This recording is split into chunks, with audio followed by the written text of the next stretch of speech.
This is Pretty Much Pop, a culture podcast looking at how we consume, how we create, how the pieces of our lives fit together. Today we're talking about photography and its various roles in popular culture. I'm Mark Lintonmeyer, coming to you at 17 frames per second with way too much magenta. I'm Erica Spires, and I know that a picture is worth 1,000 words, but how many notes is that? And I'm Brian Hurt, and I'm coming at you in a stunning 72 DPI. And our guest. My name is Amir Zaki, and I am your guest and have nothing clever to say. You come to the table with nothing. No, you're a professional art photographer. Say a little where you're teaching about your book and stuff like that, just so folks know we have an expert among us. Okay, so I am an artist. I'm a photographer. I teach at UC Riverside, which is about an hour from Los Angeles. I've been there for 20 years. So mostly my relationship to photography is that I exhibit my photographs in a kind of fine art context and teach the subject. I also teach 3D modeling and some digital technology related fields. I don't remember how you probably emailed us at the Partially Examined Life at some point, and we had you on one of our aesthetics episodes there. And we'd done a painting episode here. So I was like, we got to do photography. And you're the guy that I know who's a big name in this world. And of course, podcast being the perfect medium for the visual arts. I know.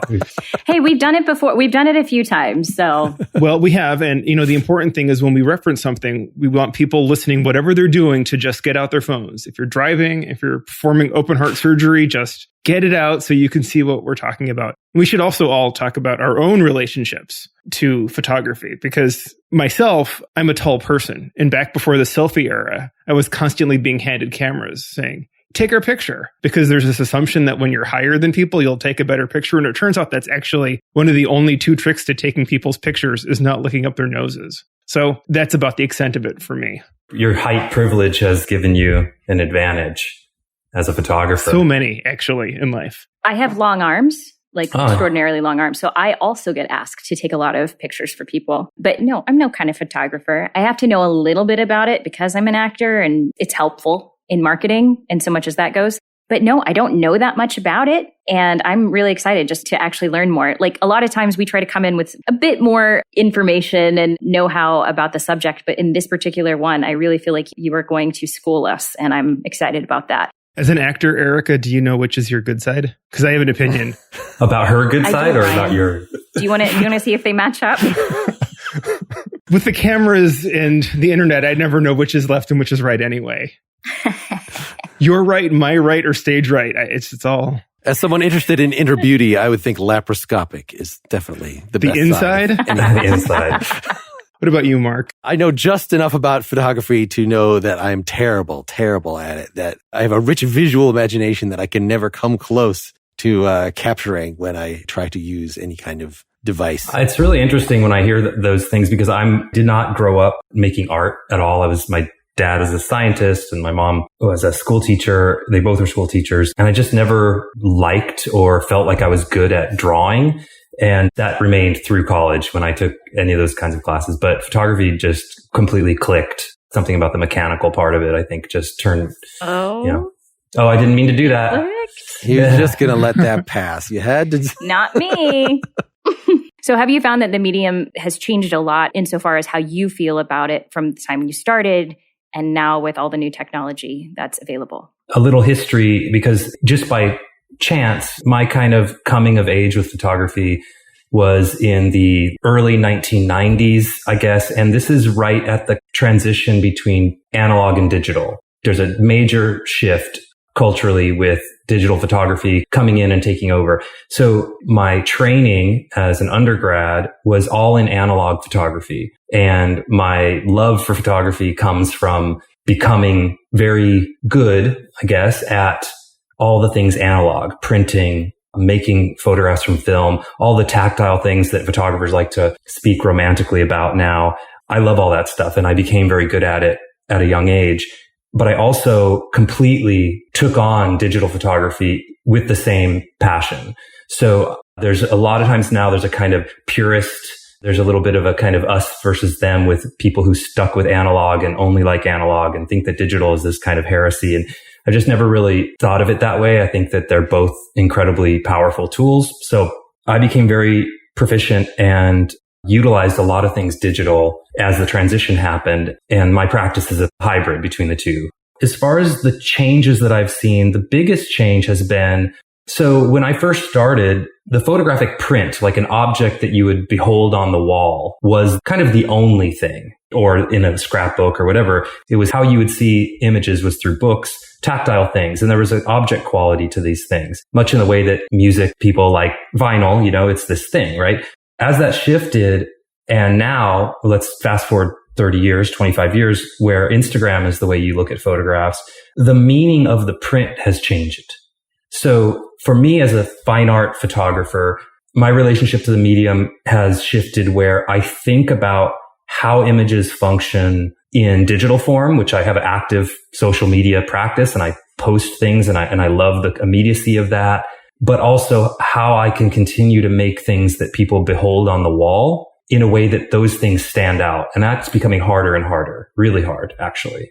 But it's totally what makes me still love doing it. I make images that are very small, up to 5 by 6 feet. I use technology that really enhances the details so that when you see something in real life, a photograph of mine or something, you can walk up to it and it holds a detail that you'd never be able to see in digital form. It's really about how you can keep, if you're invested in prints, which is something some photographers are invested in, or the object, just like a painter's invested in the object, you have to find ways of making those things difficult to reproduce digitally. How much are you thinking about how something will be produced when you are taking an image? The context of social versus making a print, or possibly both. Do you always have that intention in the creative moment or not necessarily? I kind of have a couple parallel practices. So I make work that actually is intended just to be on Instagram. I've been photographing crows for the last 6 months and I just do it. I go out, it's a daily practice. It's like someone who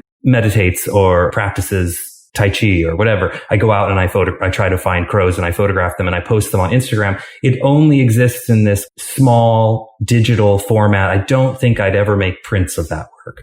But I also have my fine art practice where I make these things that are very elaborate. So for instance, these things I shared with you, the skate park series, the California Concrete book, those are made with a really elaborate technology. So those are made with a camera that's mounted on a moving tripod head.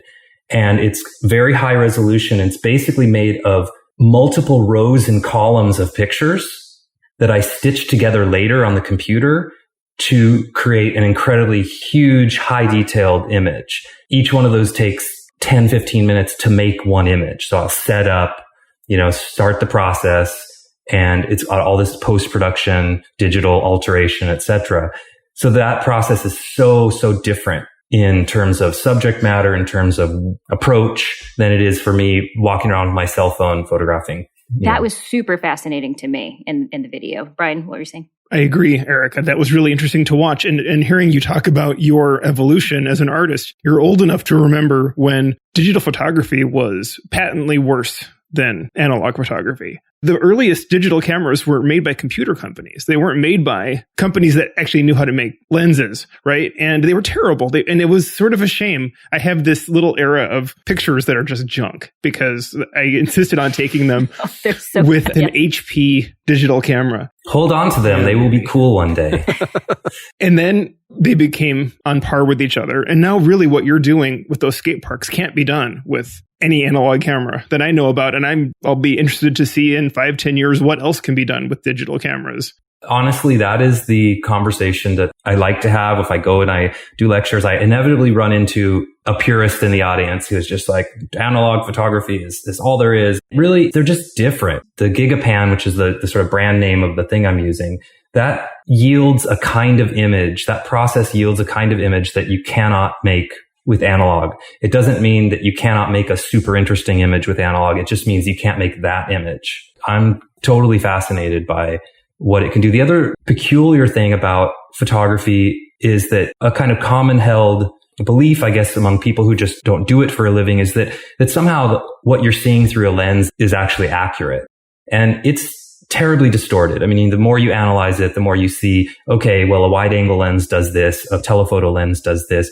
And this process I'm using actually combines those two things in a very strange way. So it's using a telephoto lens, which compresses space, but I'm making an incredibly wide angle view. So normally you'd get that fisheye look. And in my process, you actually don't. So even that, in the fact that I can get very close to a subject, make a very wide view of it, yet it doesn't look distorted, is a distortion of reality. No photography reproduces what our eyes see. There's great philosophical writing about this kind of thing, but it's all some kind of distortion, and we just kind of correct for it in our minds and think, well, that's closer to reality than this or whatever. And it's a four-dimensional image because you're stitching together different moments in time. And what we're seeing is something that never actually happened in any given moment. Absolutely. We wouldn't know that without knowing how they're made. It's fascinating. So the only thing I had to compare it to, I remember the first time I went to Europe, I was with an architecture major. I loved going to cathedrals with him because he explained everything to me.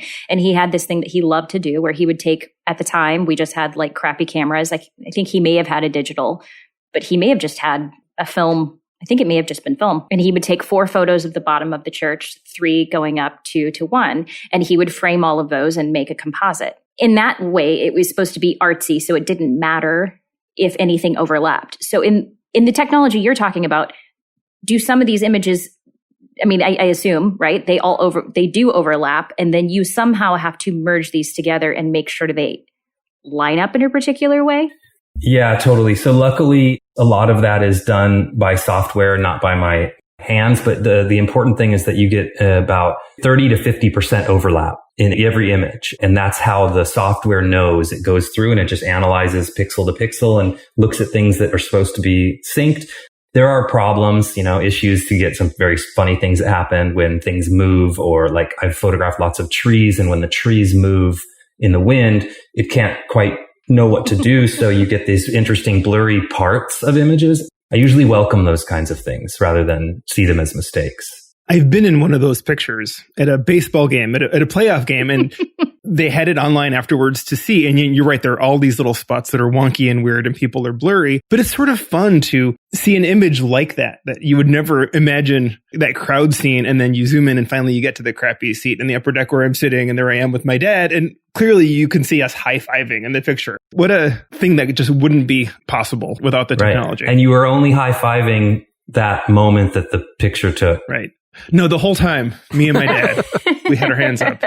Can we use the California concrete, a landscape of skate parks, to compare this art photography to more practical photography? That what is unique about your skate parks is that they're all empty. You would not be able to do this kind of stitching together. It's definitely a study of a still life, what you're doing. And you got Tony Hawk to write an intro to the book. So you must have some support among the skaters, but you were saying that there's sort of ambivalence, that what normally people would bother to photograph these spaces for is, I can just picture like some action shot of somebody caught midair and, with the sweat flying off them. And like, that's the best possible capturing the essence of what skating is. But yet you're doing this more Buddhist emptiness study.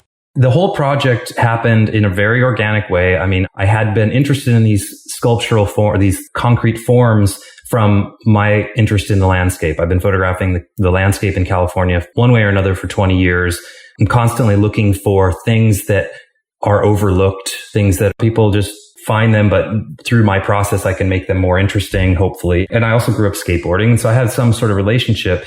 So when I did want to photograph them, one of the biggest difficulties was trying to photograph them without people. I don't photograph people in my work. I'm always under the impression that photography is inherently about people because it's always about a kind of personal point of view. It's a view into the world from particularly some humans' perspectives. Also, there's a very rich history of skateboard photography, right? There's these mostly guys who are, been doing it for 30 years, and they're so highly respected. They're very good at what they do. It's just not my gig. And I was met with, realistically 99% positive vibes from skaters and people who came across it, and a very small percentage of kind of suspicion. Like I got some comments on Instagram when the book got quite a bit of press.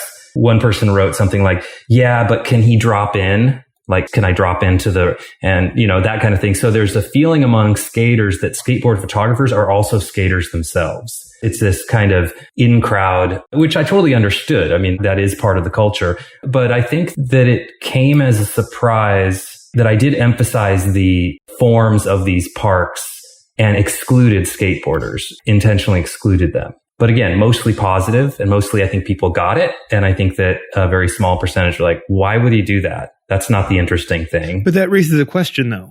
And that is, can you drop in? Yes. Thank you very much. We saw you skating. I didn't want to say so ahead of time, but I can't. I just turned 46 and I skated as a kid, took a long break, skated again when I was in my 30s after I had my first child and was having my first midlife crisis, first among many. And I started skating again. And then probably the last 5-6 years ago, probably the last time I actually dropped in. My hips are too precious to me at this point to do much of that. I surf, and recently I've gotten one of these electric skateboards, and those things are super fun for old guys. You said a couple of things in there that just were absolutely beautiful to me and got me thinking about a lot of other things. As Mark was saying, you get into this Buddhist ideal, and you talked about the Tao, and the quote was, having something is beneficial, having nothing is useful. And I was like, I have to write that down. It's gorgeous in so many ways. And in this particular way, you talk about how there were these pools that weren't being used in the 1970s because of wildfires, right? And drought. So skateboarders started seeing this as an opportunity to use it for something else. So you have then taken this thing that the skateboarders have been using, these skate parks, and now it's the absence of that. And you're seeing it as what exactly? What is your use for that? I guess it's two things. It's highlighting the actual forms and materials as part of the contemporary landscape. So part of what I imagine when I look at photographs of the landscape made 50 years ago, sometimes it's this interesting thing about comparing and contrasting, like, oh, look at what's changed here. Look at this photograph of New York City, from 1950. And so I feel like I'm part of a legacy of people recording the landscape. It gets complicated because I'm digitally altering things, but I'm quite aware of that. And I see these as being things that will look really strange in 50 years. There's a huge proliferation of these things all over the world, basically excavations of land and then poured concrete in formations that basically mimic mountains and rivers and valleys. And that was partially my interest. I mean, one of them in particular literally looks like Half Dome in Yosemite. And when I looked at it, I was like, oh, look at that Ansel Adams photograph of Yosemite, except it's concrete, and I'm going to make this picture. So that's a primary interest, is really in these things as part of our contemporary landscape that hasn't really been recorded in the way that I did it in a kind of serious way. The other maybe like conceptual thing is what you touched upon, which is that a lot of what I make pictures of has something to do with highlighting the relationship between function and dysfunction. And so skate parks function as things that skaters use, right? So that's their function, is to kind of propel them into the air and blah, blah, blah. When I'm photographing them, I'm often photographing not only empty, but a lot of times it's kind of after rain, or I'll highlight a big pile of leaves. And these are things that would call into question the function of this thing. I'm doing that a lot in my work, and it's somewhat of a strategy to kind of create something that's a little more alienating. Yeah, and I'm interested in what the range of philosophies regarding photography are and how those relate to the way that, let's say, ordinary people or practical working photographers, whether wedding photographers or snapping posed and supposedly candid shots of families capturing the moments of our lives. Are the people the most important thing or not? Like, that's a very fundamental thing, that you can be artsy by calling into question these primary assumptions of the everyday use of the things. Any other thoughts? How's the evolution of your photography philosophy been? Or are there other schools that entice you even as you don't partake of those philosophies? Since I teach the subject, I often start like a first day and beginning photography with a discussion about what photography is in this culture. I mean, when you ask a typical undergrad, what sculpture is or what painting is, they go somewhere. It's like, oh, Mona Lisa or David, they think of fine art. But photography, the primary go-to is not fine art. It's this complicated thing. It overlaps with medical photography and snapshots and people doing selfies. And the waters are so much more muddied in terms of its use in the culture. It's so complicated. That said, even within fine art, quote, fine art, there are like hierarchies and trends that come and go. I remember when I was in graduate school, I never photographed people, but there was quite this trend of portraiture that just kind of came out of the blue, was championed by a few people. And there was a few years where it looked like every single photographer coming out of grad school was making portraits of mostly young women sort of looking off into the distance. These things do change. I personally love good examples of every genre of photography. My portraiture lecture is 2 days long and I show just gobs and gobs of portraits. I've never made a portrait that I think of in terms of my art, but I respect it so much. There's such great stuff out there. Well, there's something that I've been hearing you say, Amir, that I wanted to ask about. You've been using the term making pictures rather than taking pictures. Yeah. It sounds like it's a distinction, and it's not just that you're an artist, but it's really the whole approach to this. You start talking about the different things that pictures do. Honestly, for me, more than anything right now, it's a way of capturing and conveying information in a way that's just ridiculous. I look at my picture roll, especially during the pandemic, and about half of them are the grocery store. Like, this is the sushi case. I'm sure I texted it home. And to think about, not that long ago, I would go on vacation and I had 2 rolls of film that I bought, and I probably wasn't going to buy any more. And I put so much thought into every picture I took, knowing that this is going to be how I'm going to document my trip. What a world. But I guess to get back to this idea of making versus taking, I don't think I've ever made a picture as such. How do you perceive the difference between what you're doing and what I'm doing? Who made the pictures behind you? Did you make any of those? I didn't. I printed and framed 6 pictures of 6 different places that I've lived in my life. Oh. And some of them were purchased, and a few were from friends who I got their permission and I got their high res. And of course, I decided how they'd all go together, and I cropped them and I matted them. And so you did make them? I didn't make anything. You made a composite. You made it, yeah. I was never behind the camera of any of these, but they all make me happy. Yes, you're right. I probably use that subconsciously at this point. I mean, I think of the making of the picture as having so many decisions. So by nature, photography is subtractive as opposed to painting being additive, right? You start with a blank thing and you add to it. Photography is, there's an infinite world apparently out there, and you are subtracting and subtracting and subtracting until you frame it. So that's the first choice.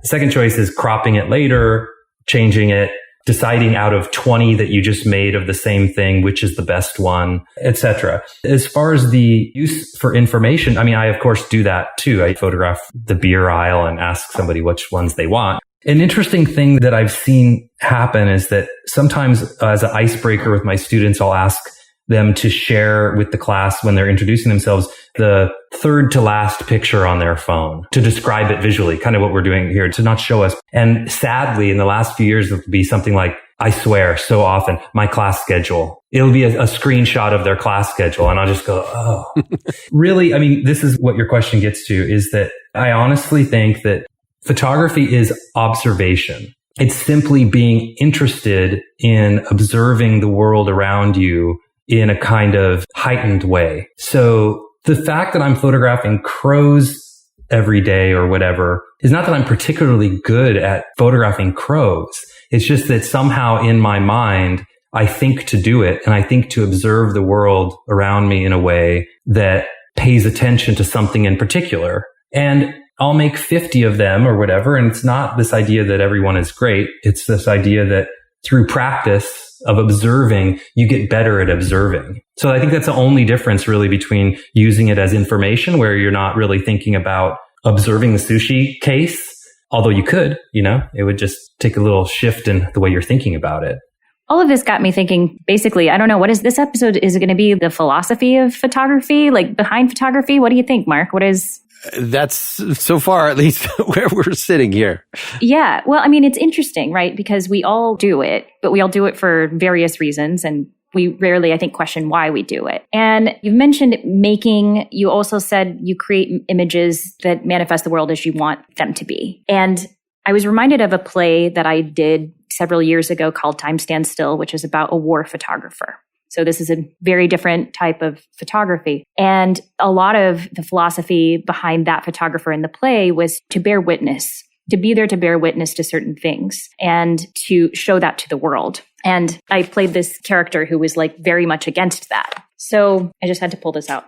So she says, I saw this nature thing on TV about Africa. There was a sandstorm and a baby elephant got separated from his mother. It was so sad. She was there. You could see her, but there was like a dune and they couldn't find each other. And the poor little guy got so lost and scared. You know he'll never survive out there without his mother. But the people did nothing. They just kept filming. And the photographer says, that's what they were there to do. The camera's there to record life, not change it. Animals perish in the wild. That's life. And it's really sad and unfair, but there's nothing we can do about it. The elephant was meant to die. And she says, how do you know? Are you God? Oh, honey.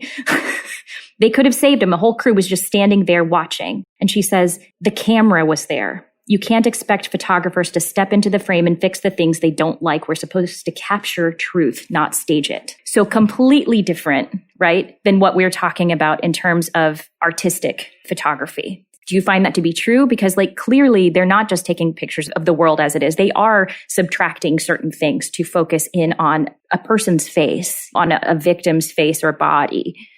That's a really interesting question or subject. So my feeling about this is that I remember learning about photography, maybe my first undergraduate class or something, and somehow either something the professor said or something we read or just a classroom discussion where the idea of the exploitive quality of photography came up, right? And I remember thinking photography is inherently or mostly inherently an exploitive medium. It depends on the value you give to the word exploit, right? Exploit to what end in order to sort of make someone's life horrible or just as a descriptor. It's like the word privilege is used. It's like privilege is just a description that doesn't have a value automatically attached to it.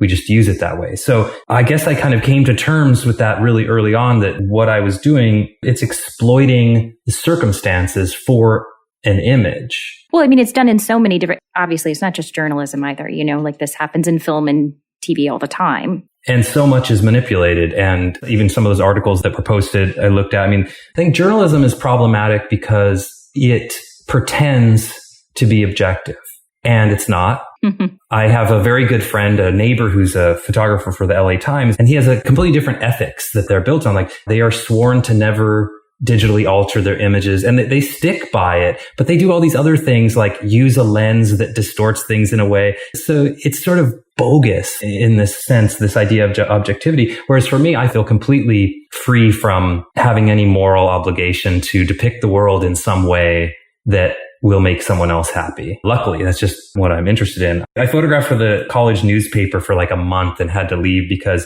I photographed at the time, it was Halloween, and my girlfriend at the time, she was a nun and she had a cross covering her face. And it was this funny photograph of her. And the editor said, never put something in front of someone's face. And I was like, oh, I'm out. Not my thing. Rules like that don't work. Let me throw another philosophical distinction or question on top of that, which is, are you trying to capture the particular or the general? That I kind of assumed that the ethic of photography now is we're trying to capture something unique. We're trying to capture the particular, even if it's just everyday people wandering around. Like the whole point of capturing it in a photograph where it's frozen is that you don't take for granted anything about it, that you focus in on those details of the expression of the dress, the physicality, the circumstance. When I was just searching photography as popular culture, I found this academic article from 1978 by Jonathan Green that was talking about the photo essay and was talking, kind of how photos were used for journalism through the post-World War II period and insisted on the general, the ideal. So here's sort of a response to your situation, Erica, that you're proposing is that I'm not going to jump in and help the endangered creature because we're trying to capture something that happens all the time.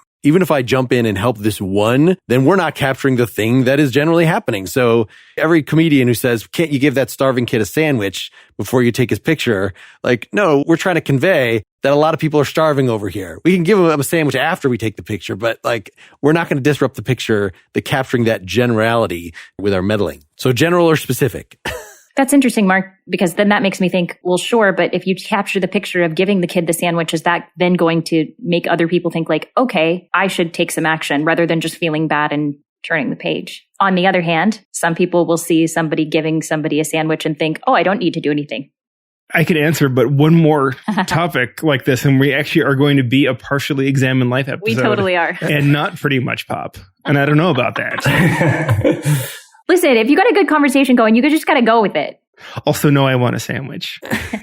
Has anybody seen this documentary that came out, I don't know when, 10, 15 years ago, called The Bridge, about the San Francisco Golden Gate Bridge and the suicides that happen on it? I don't think so. No, I've just heard about it. So very briefly, it's totally fascinating. It brings up so many ethical dilemmas that we're talking about, which is that the statistics are clear. So many people every year commit suicide off that bridge, or did at the time, just like clockwork. So you could just do the math. Let's say it's 200 a year. You know that every so many days, someone's going to be jumping off. So a camera crew set up on multiple locations with crazy lenses and just filmed the bridge for a year. And they're in a position where they can alert authorities if they see someone that they think is going to jump. But the reality is that two things happen. Sometimes just people kind of climb over that thing and look for 4 hours and don't jump. And sometimes people just jump. And the film is essentially bringing awareness to the reality of the dangers of this bridge and the fact that suicide rate is so high. But it's also really haunting the fact that basically, you're going to film a suicide. And they do. They film multiple suicides that they can't stop. I thought it would have gotten a lot more attention than it did. But anyway, that kind of brings up some pretty real ethical dilemmas with the use of the medium. It brings attention to a problem. But like I said earlier, one could also say that's quite an exploitive use of the medium. And there are things across disciplines where you don't do unethical things, even if they would be beneficial. And not to get too far afield, but using medical data that the Nazis collected, right? It could be beneficial, but it's still not used. And the idea is there's a precedent and there's a slippery slope and you don't do it and it's not done. I think most of us aren't in that position with what we do. And it's not like it's someone who was happened to be taking a picture. It's someone who set out to make a documentary. They knew it was going to happen. So is it something they address in the movie? It's discussed, and I think that it's one of those things where they're sort of providing two things. They're making what they know will pique people's curiosity, but they also saved some lives. They also were able to alert the authorities when it seemed like someone was going to. I think something similar happens in the movie Free Solo about the climber who free climbs El Capitan, and the camera crew is aware that they're filming him may cause his death. Yeah.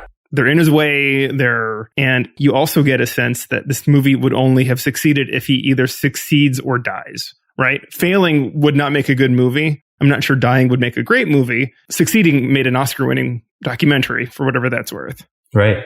It was terrifying. That was a terrifying film. One more note on the Golden Gate Bridge. There was a website, maybe there still is, called Strange Maps, and it aptly named publishes all sorts of different strange maps. Someone made a map of the San Francisco Bridge based on, I guess every post has a number along the bridge, and numbers of suicides based on how far into the bridge they would go, which side they were facing, whether they were successful or whether they didn't die when they jumped off. And wow, people like to aim themselves out into the ocean rather than into the bay. They, I guess, want that contemplative look before they go out. They tend not to go out that far before they jump. I mean, it was really interesting psychological survey broken into hard numbers. Kind of gruesome, but yeah, maybe something to be learned. You know, we haven't talked about still versus video really yet, other than taking a still picture allows people to meditate in a way on something. You know, it takes it out of time. It falsifies it just by freezing it. But it seems, you know, most of the ethical issues that we've been discussing apply equally well to both. Any initial take on that distinction? What do you think, Mark? You keep asking a lot of questions. Let's get an opinion out of you. Yeah, Mark.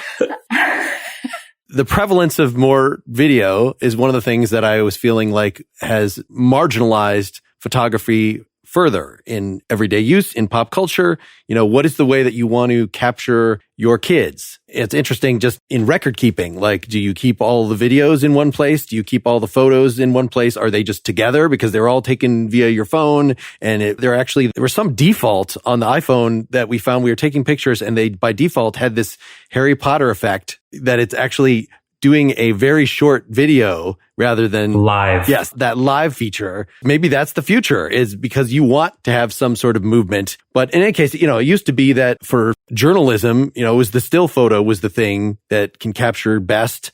You can make it more iconic or something. But now that seems to have been replaced in more and more contexts. that you don't need a video of the liquor aisle to text at somebody, that photography maybe has a very specific, more utilitarian function, unless you're pursuing it as a fine art. I'd say so. I mean, I think that video is probably more widely used to just simply disseminate information, right? So like you were saying, maybe you don't need a video of the liquor aisle, but you might FaceTime who you want to show this information to and have literally a live video conversation. I mean, we're doing this as opposed to a few years ago where we would have done it by audio only. So there is some sort of, it's the go-to to capture memories in a way that are just a little bit more, just more information. I see it going that direction for sure.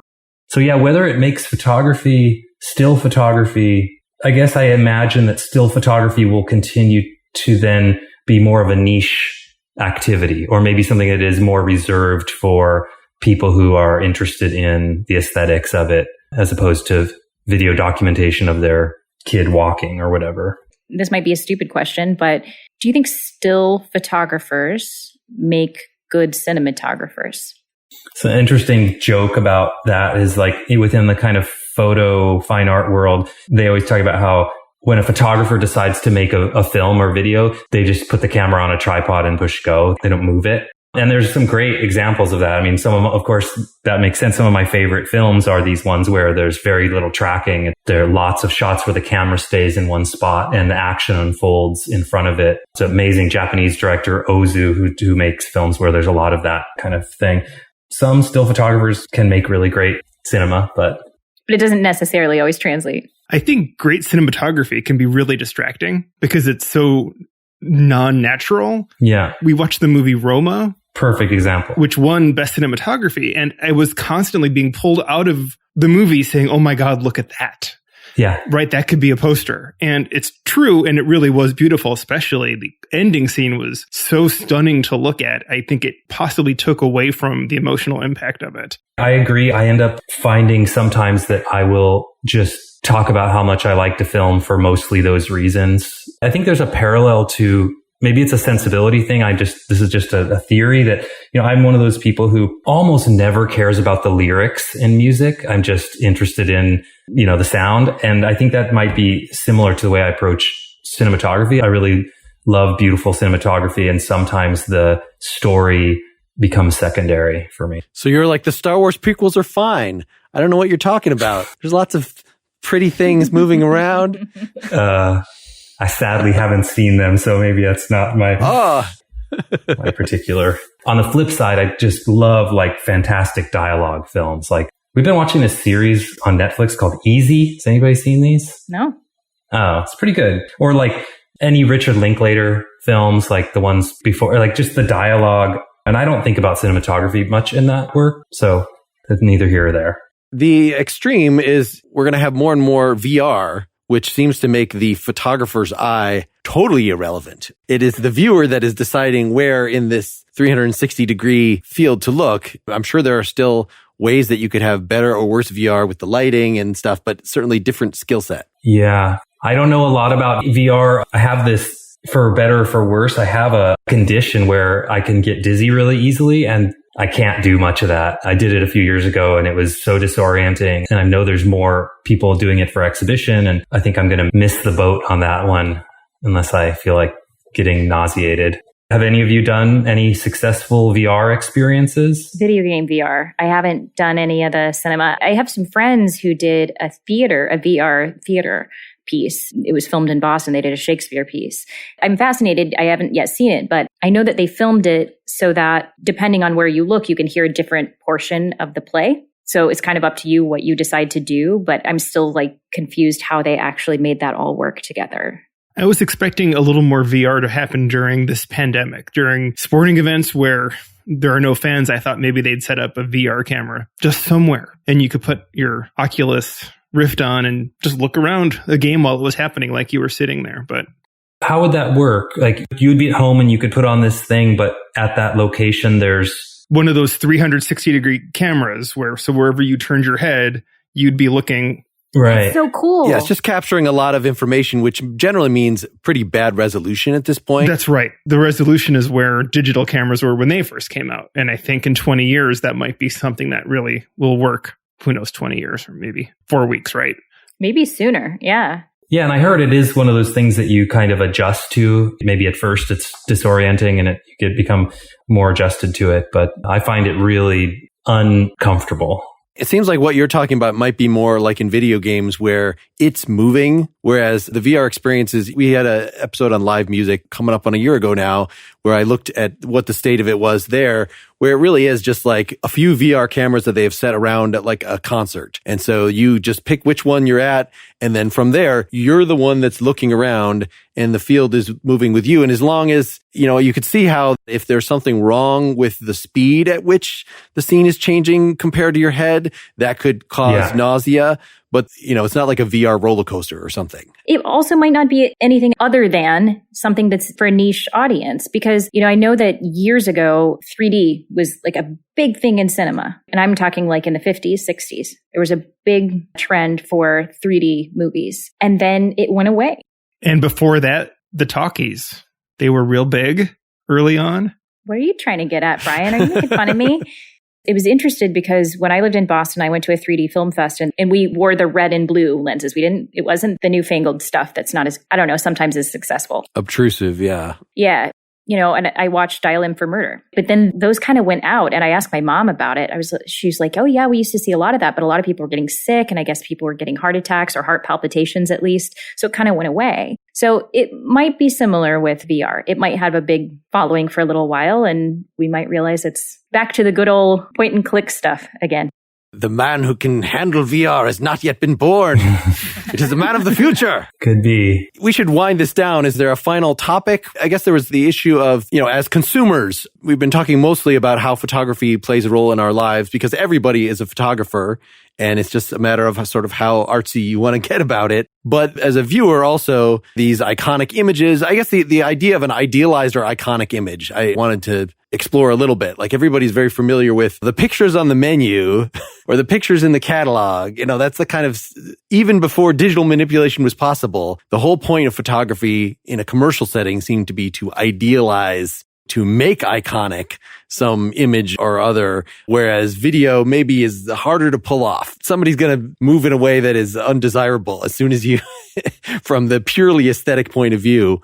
Like in advertising photography But still in social media as well, right? There's a Black Mirror where someone is recreated from his social media profile and I forget if his wife or partner said, you look better than I remember you. And he said, well, we tend to post the pictures where we look better. So I think that it's pervasive. And depending you as an artist, Amir, when you're deciding which image to use, you are making some aesthetic choice. And even if the aesthetic you're going for is something that's grotesque, it's still idealized in that direction. I think that the idea of making an idealized image can be approached talking about definitely advertising and even in pop culture, wedding photography. I think I know this to be true, that most wedding photography now, the couple is retouched. And I mean retouched, like weight has been lost and things like that, not retouch the pimple. That's pervasive. I'm kind of working on the idea of the iconographic photograph in a different way. I mean, I'm trying to make things that seem like they are kind of isolated from the rest of the world and idealized in my idea of what idealization is. So I think it's kind of like two parallel conversations in a way. But I will say that the other thing that's happening in still photography and advertising is even weirder, is that from what I understand, a lot of product photography, the camera has been taken out of the mix completely. They're just 3D models. A Coke ad is not going to use a camera at all. It's probably completely rendered by 3D software. It's a virtual camera. So they've created the object and then the available points of view. And now we're going to do something like cinematography that is, moving the camera around all in a virtual space. Yeah, I do a little bit of that. So the good old days of using mashed potatoes for ice cream are just gone. Yeah, you don't need to. I work with 3D technology myself and it's totally strange. It's pretty amazing. You can do exactly that. I have a really hard time figuring out what to take photos of.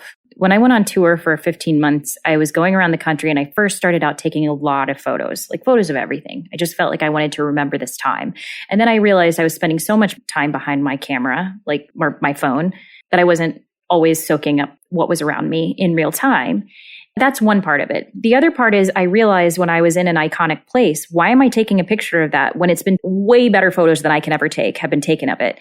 So then I did start going back and just taking selfies of myself in front of it because I'm like, that's the only thing that makes it special to me is that I was there. The only thing I can do that's different is put myself in it. So it is a question for me. It's almost a moral question for me, right? Every time I get out my phone, do I need to take this picture? Why am I taking this picture? Could somebody else take it better? Yes. Therefore, is there significance in me doing it? Well, sure. I feel like that happens every single time I get out my camera to take a picture of anything.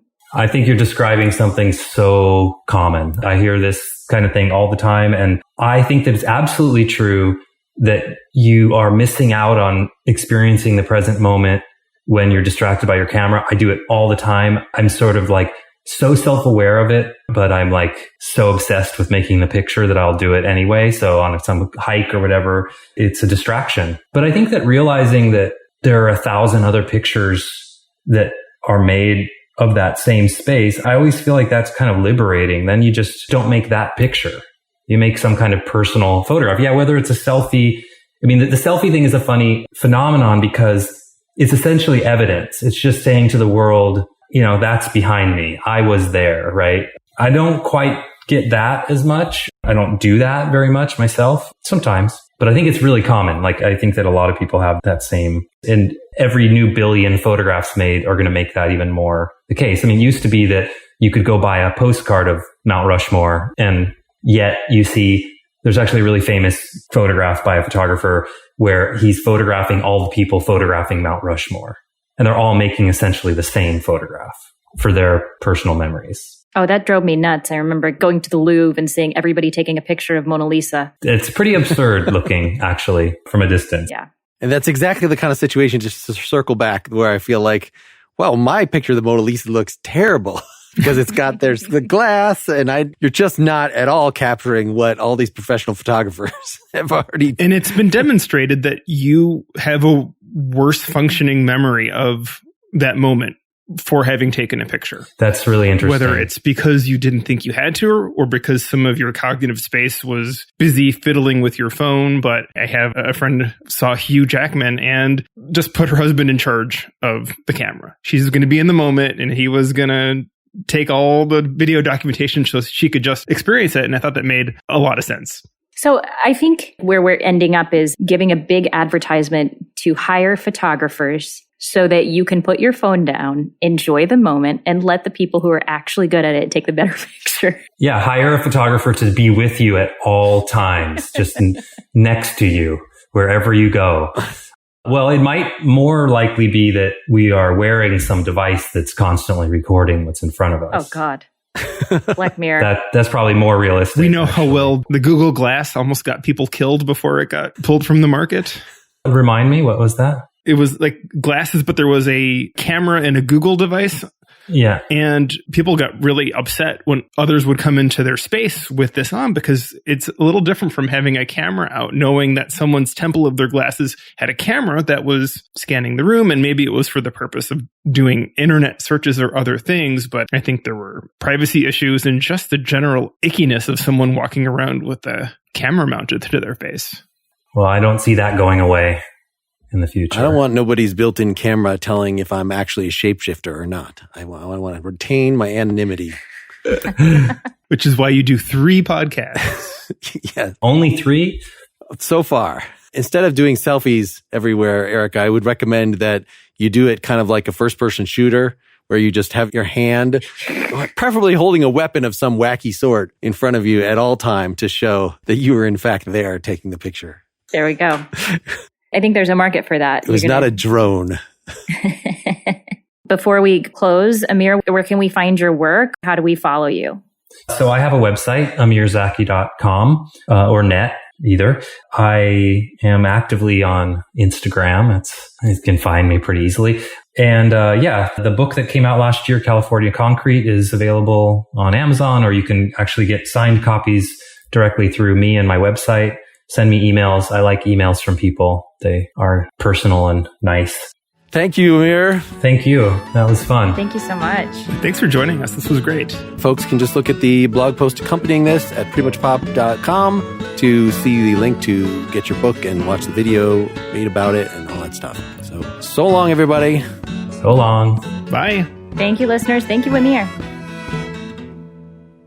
Get more Pretty Much Pop at prettymuchpop.com. Get bonus content for every episode at patreon.com/prettymuchpop. Pretty Much Pop is part of the Partially Examined Life podcast network, and it's also presented by openculture.com.